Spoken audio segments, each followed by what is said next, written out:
ठीक अच्छे पिला माने आज क्लास को आरंभ करिबा। आज क्लास को आरंभ करिबा पूर्वरु टिके क्लास रो रूल्स गुड को देखि नबा। तो जेतेबेले प्रश्न पचरा जाउची केवल तार उत्तर कमेंट बॉक्स रे दियो।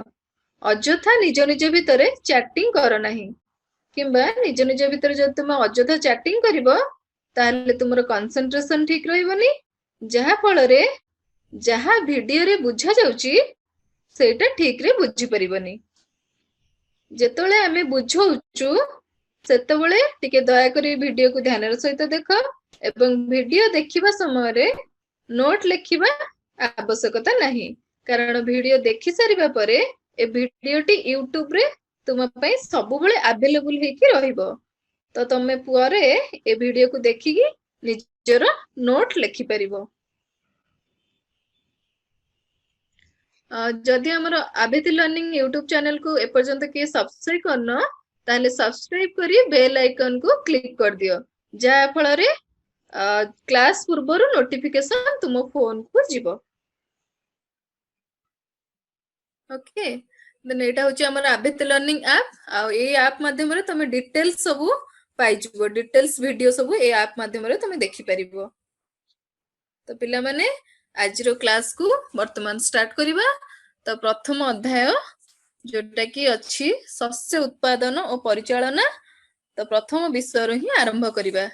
चलो एठारे देखि पारुछ तुमे विभिन्न प्रकार प्राणी और उद्भिद मान को नेकी आम जीव जगत गठित होई थाए।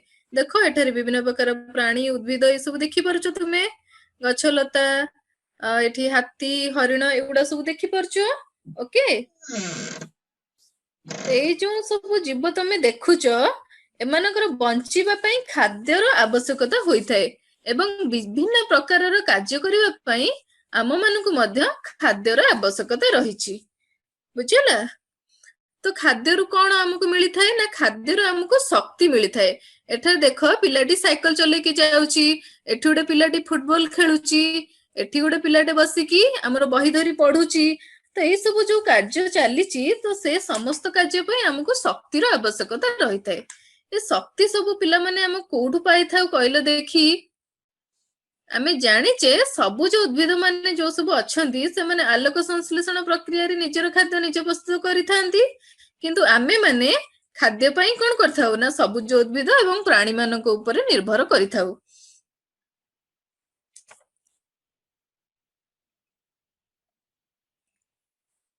तो एगुडा सब होउची, देखो एठी तमे देखि पारुचो धान गछ सब अछि जोटा धान फसल पनीपरिबा फल। तो एगुडा को सब कोन कहले देखि। तमे जानिथिबो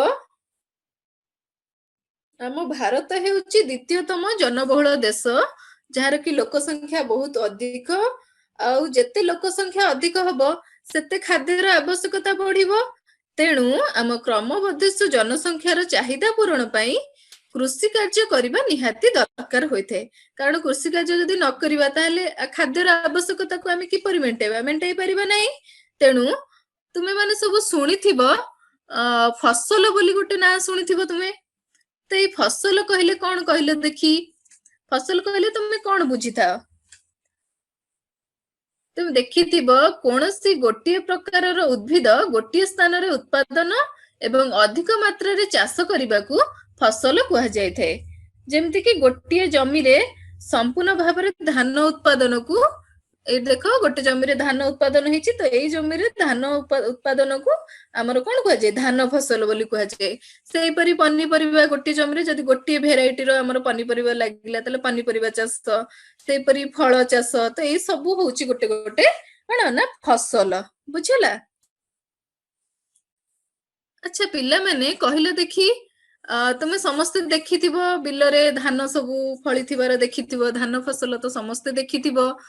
तो तमे लक्ष्य करिथिबो धान वर्षा दिने उत्पादन हुए, शीत दिने उत्पादन हुए नै काहेकि कहिलो देखि। तमे समस्त देखिथिबो जे धानटा हमर वर्षा दिने उत्पादन होइथाय। काहेकि ना कारण धान चाष पई प्रचुर परिमाणर जल दरकार होइथाय। तेणु एही जल एक्चुअली कोठ आस्ते ना हमर वर्षार अधिकांश जल जेतळे धान शस्य उपरे पड़े तो सेतबेले सेई जलटा ए धान शस्यर माने उत्पादन को फुलफिल करिथाए बुझिला।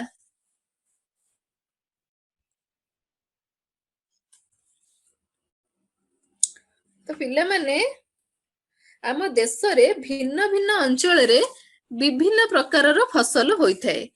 तो आमर उत्पादन ऋतु अनुसारे कृषि प्रणाली को साधारणतः दुई भाग रे विभक्त करा जायछि। कौन कौन ना गोटे होछि आमर खरीफ फसल आ गोटे होछि आमर रबी फसल। तो ए खरीफ फसल कौन आ रबी फसल कौन ना साधारणतः खरीफ फसल कहले कौन ना आमर वर्षा दिने चाष करा जाउथिबा फसल को खरीफ फसल कुहा जाए। तुमे देखिथिबो भारत रे साधारणतः वर्षा ऋतु जून रु सेप्टेम्बर पर्यंत थाए। तो ए खरीफ फसल कौन कौन सब उदाहरण बा खरीफ फसल सब कौन कौन ना हमर देखो धान मक्का चीना बादाम कपा सोयाबीन इत्यादि सब होउची हमर खरीफ फसल अंतर्भुक्त। तो रबी फसल कहले कौन बुझो ना हमर शीत दिन उत्पादन हेउथिबा फसल को रबी फसल कुहा जाए। एहा साधारणतः अक्टोबर रु मार्च मास पर्यंत चाष करा जायथाए बुझिला। तो कौन इथरे रहिला ना हमर गहम कोई को फसल होची हमर रबी फसल गहम मटर सोरिष राशि एगुडा को सब होची हमर रबी फसल बुझिला। एथर जानि पालो हमर खरीफ फसल कौन आ रबी फसल कौन। तो वर्तमान एबे मु गोटे क्वेश्चन पचारुची तार आंसर दियो। कहले देखी तुम जानिल रबी फसल आ खरीफ फसल विषय केउंटी खरीफ फसल नुहे एमानंक भितरु कोटा खरीफ फसल नुहे। एठी देख मक्का सोयाबीन धान आ गहम ए चारिटा भितरु कोटा खरीफ फसल नुहे कहि दियो। एठा देख हम तुम जानिछ खरीफ फसल कहले कोन ना वर्षा दिने चाष करा जाउथियो फसल होची खरीफ फसल आ शीत दिने चाष करा जाउथियो फसल होची रबी फसल खरीफ फसल नुहे बुझियोची। तो एठी देख मक्का गोटे आसिला मक्का को फसल रबी फसल ना खरीफ फसल मक्का होची खरीफ फसल बुझिला। धान धान भी खरीफ फसल सोयाबीन सोयाबीन भी खरीफ फसल कारण एगुडा को सब हमर कोइ दिने चाष करा जाए वर्षा दिने चाष करा जाए मक्का सोयाबीन आ धान। तेणु आ कोडा रहिला हमर गहम गहम ही शीत दिने चाष करा जाए। तेणु रबी फसल होची कोडा हमर गहम तेणु केउटी खरीफ फसल नुहे ए तीनटा खरीफ फसल नुह होची हमर गहम बुझिला। एबे जिबा परवर्ती प्रश्न को केउंटी रबी फसल पई सठिक नुह। प्रथम ऑप्शन हैला एही फसल शीत दिने चाष करा जाए ना एहा साधारणतः अक्टोबर रु मार्च पर्यंत चाष करा जाए ना एही फसल वर्षा दिने होई थाए गहम बुट मटर राशि एही फसल अंतर्भुक्त कोटा सठिक नुहे रबी फसल पई। तुमे जानिछ रबी फसल शीत दिन चाष करा जाउथे साधारणतः रबी फसल गोटे कहि देली ऑलरेडी। तेणु कुह रबी फसल कोटा सठिक नुह। अच्छा समस्त प्राय ठीक आंसर दउछ। हाँ तुमे जानिछ एही फसल शीत दिने चाष करा जाए। एहा साधारणतः शीत दिन कहले हमर अक्टोबर रु प्राय मार्च पर्यंत बुझिला शीत दिनटा प्राय कंटिन्यू करे तो से अक्टोबर रु मार्च पर्यंत चाष करा जायथे या भी ठीक आंसर।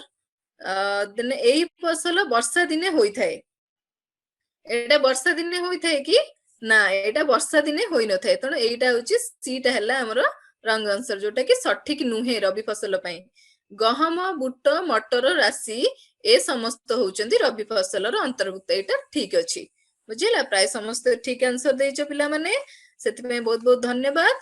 देन जिबा परवर्ती प्रश्न को एटा देखि पारुछ फोटो रे एटा कोन तुम खाइथिबो सब चिना बादाम गाँ गहली रे जदी केबे मेला यात्रा एमती सब बुलिबा को जाइथिबो खाइथिबो चिना बादाम बहुत भल लगे किए कंचा खाइथिबो किए माने चिना बादाम को भाजी की खाइथिबो आ किए ताको सिजे की मध्य खाइथिबो तो बहुत टेस्टी लगे ना। ओके देन कहलो देखी ए चीना बादाम एक केउ प्रकार फसल खरीफ फसल ना रबी फसल ना तंतु जातीय फसल। हाँ मु देखि पारुची समस्तଙ୍କ उत्तर। ओके के बी आंसर दउच। अच्छा के ए भी आंसर दउच। ठीक अछि कुह एटा को प्रकार फसल हेतिबो। ना चीना बादाम टा साधारणतः वर्षा दिने चाष करा जायथे। तो तुमे जानिचो वर्षा दिने चाष करा जाउथिबा जो फसल सब चाष करा जायथे ताकू कोन खरीफ फसल कुआ जाय। तेणु चीना बादाम हेउची हमर खरीफ फसल। एटा रबी फसल नुह कारण रबी फसल होची हमर शीत दिने चाष करा जायथे। एटा रबी फसल नुह किंबा तंतु जातीय नुह। तंतु जातीय कहले हमर फाइबर जोटा कि हमर साधारणतः हमर एप्पल ए जो फ्रूट्स माने कर सब थाए तंतु जातीय फल से एटा तंतु जातीय नुह कारण एथरु माने ग्राउंड नट ऑयल प्रोडक्शन हुए तो ऑयली सब्सटेंस एटा बुझेला। देन जिबा परवर्ती प्रश्न को केउंटी रबी फसल नुह गहम धान मटर सोरिष कहले देखी एमानक भितरु कोटा रबी फसल नुह। तुमे जानिचो एबे कहिली जस्ट शीत दिने जोटा उत्पादन होताय बा शीत दिने जे चाष करा जाउथिबा फसल को हम रबी फसल कहिताउ। तेणु रबी फसल कोटा नुह गहम शीत दिने चाष करा जाय थाए। तेणु गहम गोटे रबी फसल। धान धान केउ दिने चाष करा जाय थे वर्षा दिने चाष करा जाय थाए। मटर मटर मध्य शीत दिने चाष करा जाय थे। सोरिष सोरिष मध्य शीत दिने चाष करा जाय थे।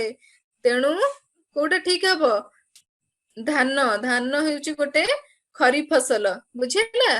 तो एमान भितर कोटा ठीक आंसर आसिला रबी फसल नुह माने कोटा आसीबो हमरो धान कारण धान गोटे खरीफ फसल। तेणु answer B sorry option B हैला करेक्ट आंसर बुझिला। हाँ समस्ते प्राय ठीक आंसर देइछो सेति पई बहुत बहुत धन्यवाद।